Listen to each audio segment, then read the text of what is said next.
Halo para pecinta catur Indonesia, kembali lagi di Tarigan Catur Channel. Kali ini, Tarigan Catur akan menampilkan partai yang sangat menarik, yang Tarigan Catur beri judul Menteri Buang Aja, Nggak Guna. Daniel Dubow kalahkan lawannya dengan 1 kuda dan 1 gajah. Oke, mengenai informasi pertandingan lebih detail, mari kita simak dalam layar berikut. Ya, pertandingan ini tersaji dalam turnamen Titel Tuesday Blitz ronde ke-6. Pertandingan ini berlangsung pada tanggal 21 Oktober 2020, sekitar pukul 1:20 waktu Indonesia Barat dini hari tadi. Pertandingan ini melibatkan duel sesama Rusia, yaitu Sanan Sjugirov menghadapi Daniel Dubow. Tanpa berlama-lama, langsung saja kita masuk ke papan ya, untuk melihat sengitnya pertarungan antara kedua pemain ini. Di sini, Daniel Dubow menggunakan catur boh hitam dengan rating chess.com 3025 menghadapi Sanan Sjugirov yang menggunakan catur boh putih dengan rating chess.com 2913. Di sini Sjugirov memulai permainan dengan pion C4. Ini jelas ya pembukaan Inggris. Namun, pembukaan Inggris merupakan pembukaan yang paling banyak variasinya dan dapat dimodifikasi atau dibentuk menjadi pembukaan yang lain. Jadi, pembukaan ini bisa kita tiru ya. Pion E6, kuda F3 dan pion D5. Dari dua langkah yang dilakukan oleh kedua pemain, maka pembukaan ini masih dalam pembukaan Inggris, namun dalam variasi pertahanan Agincourt. Pion G3 untuk mempersiapkan fianchetto gajah, kuda F6, gajah G2, gajah E7. Ini masuk ya dalam variasi Neo-Katalan, masih dalam pembukaan Inggris. Dan setelah pion D4, maka pembukaan ini berubah. Bukan lagi pembukaan Inggris, melainkan pembukaan Katalan dengan variasi tertutup. Rokade pendek oleh hitam dan kuda C3. Kuda B menuju D7, menteri D3, pion A6. Di sini tujuannya jelas ya, agar kuda putih tak dapat menempati petak yang cukup ideal di B5.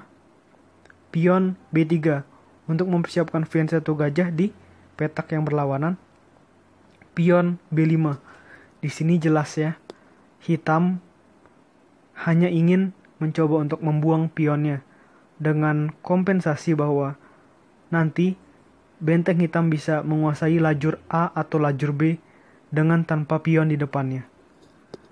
Namun, Sjugirov mengetahui alasan dari Dubow ini dan tidak menerima dengan melakukan langkah pion C5. Pion B4. Di sini pion dari hitam maju terus untuk mengancam kuda putih dan kuda putih pindah ke A4. Pion A5. Rokade pendek oleh putih maksudnya. Gajah menuju A6. Tujuannya adalah untuk mengancam menteri putih. Kemanakah menteri putih berpindah? Ya, menteri putih berpindah ke C2. Kuda B8. Ini mungkin diperkirakan atau difikirkan oleh para pecinta catur sekalian adalah langkah yang buang-buang tempo ya. Namun langkah ini perlu dilakukan oleh Dubow untuk nantinya agar kuda yang ada di petak B8 ini bisa lebih aktif ke depannya, sehingga dikembalikan ke posisi B8 untuk nantinya menempati petak C6 dan seterusnya akan melaju terus ya. Kita kembali, jadi apa yang dilakukan oleh Sanan Sjugirov dengan melakukan langkah kuda E5. Dan melihat langkah dari kuda putih ini, maka Dubow melakukan langkah kuda menuju D7. Kuda F menuju D7. Langsung ya, mengajak pertukaran dengan kuda putih. Di sini, Sjugirov melakukan langkah kuda putih pukul kuda hitam. Dan agar kuda hitam tidak lagi terus membuang tempo, maka hitam memukulnya dengan menteri. Benteng D1 mencoba untuk menguasai file D atau petak D dan memberikan ancaman terhadap menteri hitam secara tidak langsung.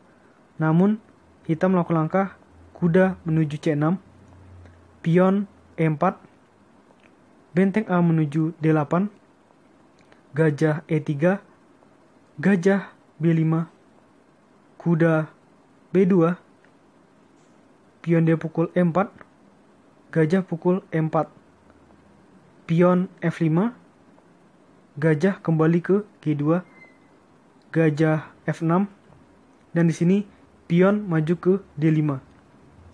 Pion E pukul D5 dan benteng putih pukul D5. Dalam situasi seperti ini, maka Dubov ingin ya untuk meraih keuntungan posisional. Dan untuk meraih keuntungan posisional tersebut, maka Dubov mengorbankan menterinya. Dengan menteri pukul benteng, gajah pukul menteri dengan tempo skak dan benteng pukul gajah. Kita lihat di sini.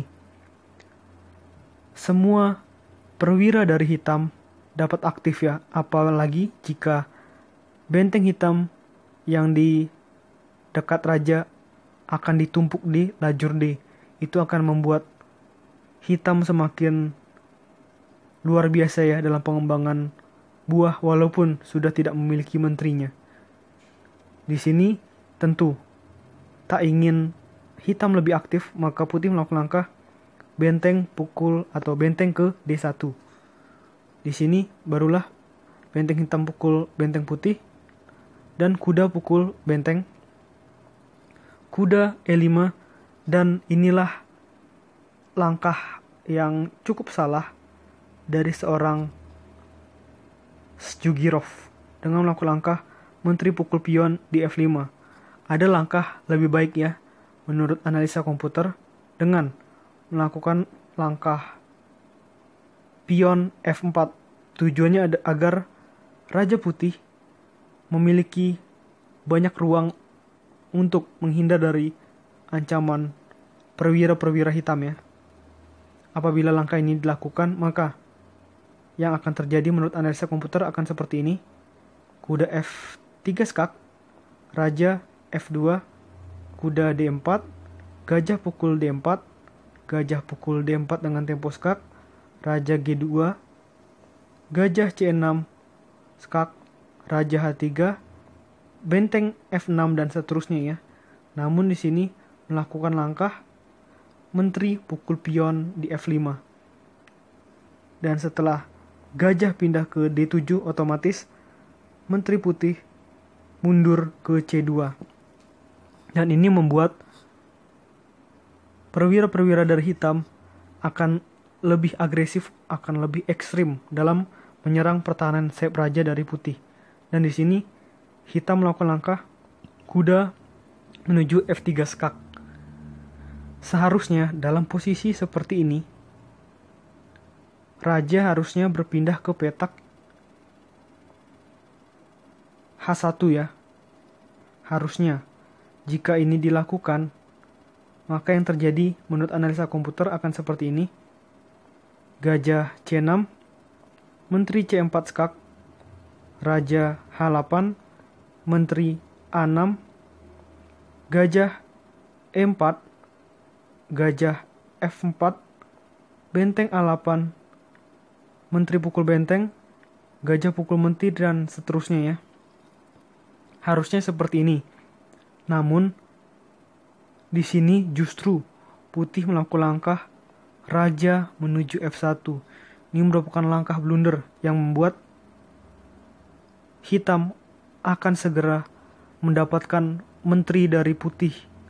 Apapun langkah dari putih nantinya dengan melakukan langkah gajah menuju B5 skak.